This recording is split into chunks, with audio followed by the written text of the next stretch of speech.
Money has been flying around this NFL offseason. Lots and lots of cash. But who else deserves to get paid? Let's get right into it. Let's begin with defensive end Nick Bosa of the San Francisco 49ers. The 2019 Defensive Rookie of the Year suffered a torn ACL in Week 2 of 2020. But how did he respond in 2021? Well, 15 and a half sacks and a league-high 21 tackles for loss. Sound good for you? Oh, and the guy added 4 more sacks in 3 playoff games. Bosa sacks the quarterback, pressures the quarterback, stops the run, sets the tone. The price is only going up.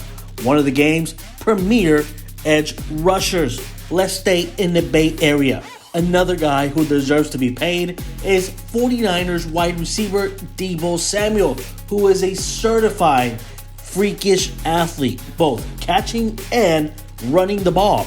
The man just racked up over 1,400 receiving yards, led the NFL with an average of 18.2 yards per catch, and scored 8 touchdowns.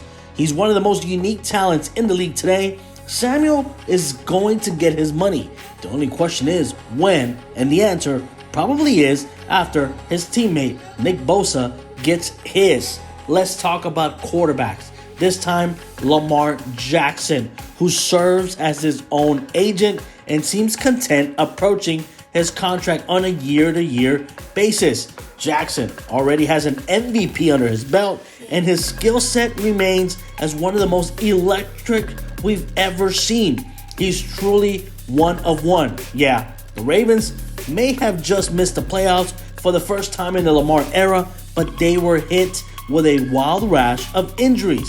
If I'm Baltimore and that entire front office, I extend a blank check and see what kind of dollar figure would compel Jackson to sign. He is that good. And finally, wide receiver A.J. Brown, with Davante Adams and Tyreek Hill changing teams and resetting the receiver market this offseason.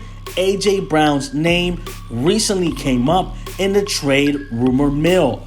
But Titans head coach Mike Vrabel shut that down earlier this month.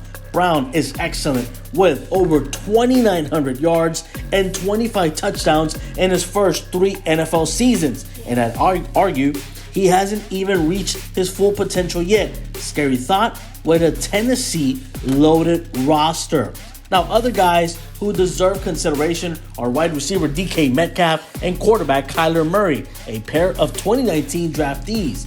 Metcalf is worthy of a big fat extension, but honestly, I think Seattle is undergoing a rebuild and should trade the big body speed merchant. As for Murray, well, I'd like to see him finish a season strong for once in Arizona, and quite frankly, everyone believes the 24-year-old has some maturing to do before the Cardinals may become the face of the franchise for the foreseeable future.